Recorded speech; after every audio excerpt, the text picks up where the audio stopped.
मैं तुम्हारा सामर्थ्य स्वीकारता हूं। तुम एक कुशल योद्धा हो अभिमन्यु, किंतु कुशल होने के साथ साथ बुद्धिमान होना भी आवश्यक है। लौट जाओ। यदि कल युद्ध करना चाहते हो तो आज जीवित रहना सीखना होगा। लौट जाओ अभिमन्यु।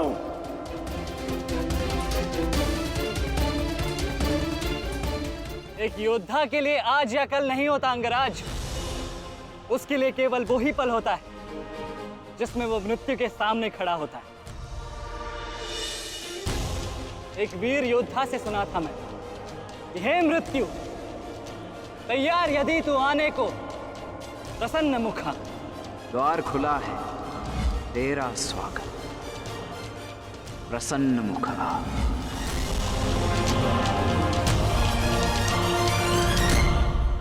मुझे रोकने का अब केवल एक ही अस्त्र है आपके पास। यह आपको मेरा वध करना होगा।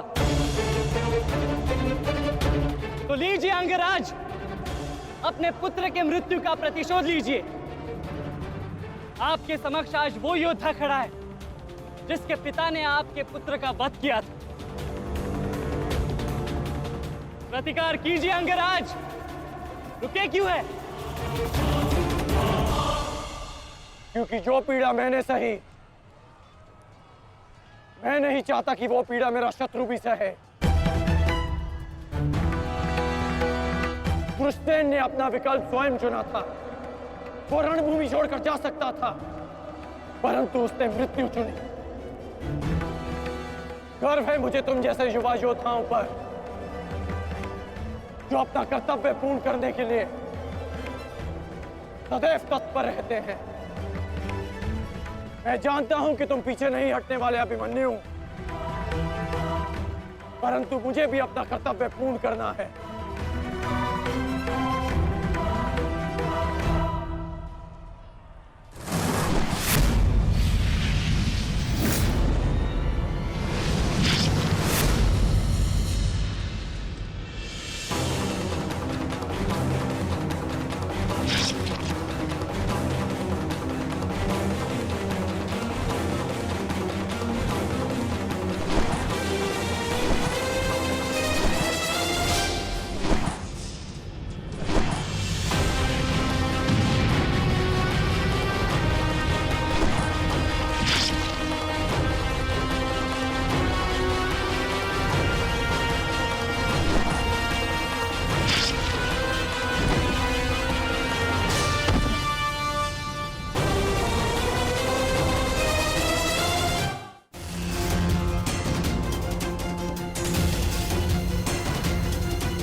तुम्हें देखकर मुझे अपना बचपन स्मरण हो रहा है। अभी तुम्हारा जीवन आरंभ हुआ है, इसे इस प्रकार व्यर्थ मत करो।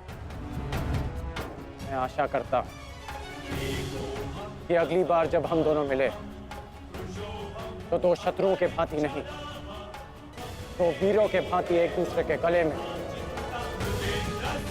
अभी तुम्हारा जीवन शेष है। जाओ बस।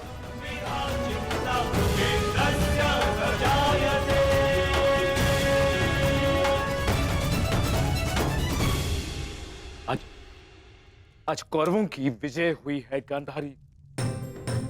पांडवों की एक अक्षुणी सेना को ध्वंस कर दिया है हमने आज।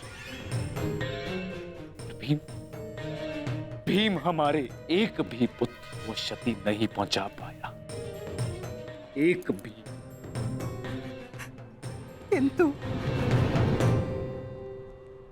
तो दुर्योधन का क्या महाराज?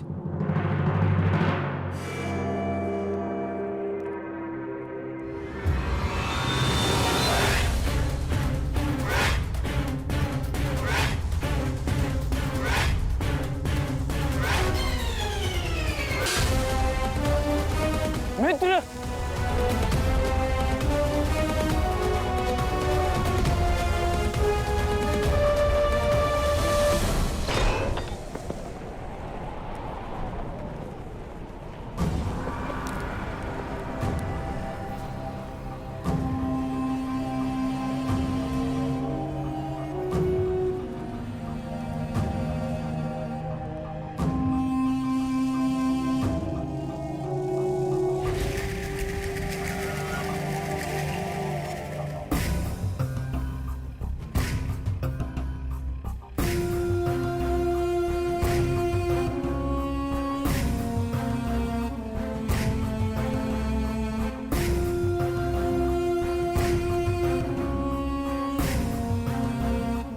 आज मैं आपको उस अपमान का अनुभव कराऊंगा। आपकी पूरी सेना और महारथियों के समक्ष आपका वस्त्र हरण करूंगा। परंतु आज अपनी माता के अपमान का दंड मैं आपको अवश्य दूंगा।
दुर्योधन, रुकिए ज्येष्ठ, ऐसा मत कीजिए। ये क्या कर रहे हैं आप? दुर्योधन, दुर्योधन, ये सब कुछ क्या है? आज के इस युद्ध में हमें विजय मिली है, फिर ये सब कुछ क्यों कर रहे हो तुम? ऐसी विजय जो अपमान की थाली में सजा कर मिले, ऐसी ही विजय से श्रेयस्कर है कि मृत्यु को पालूं। नहीं।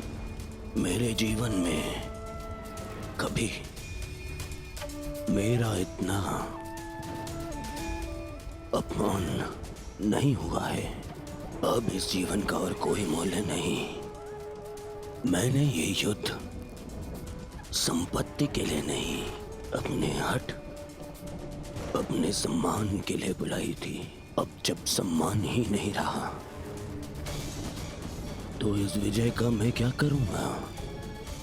मेरी सेना के सामने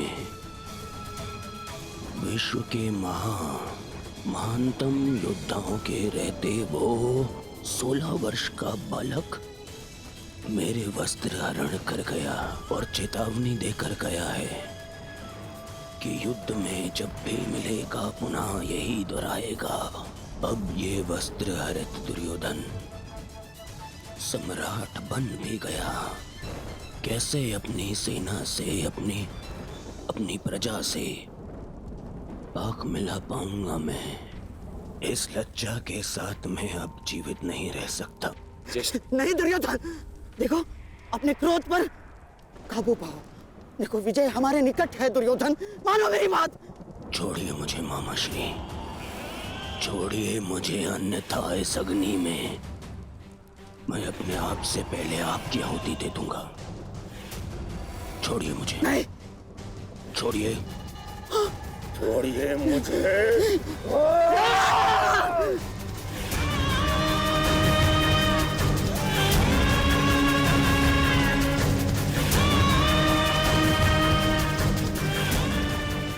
नहीं, नहीं दुर्योधन,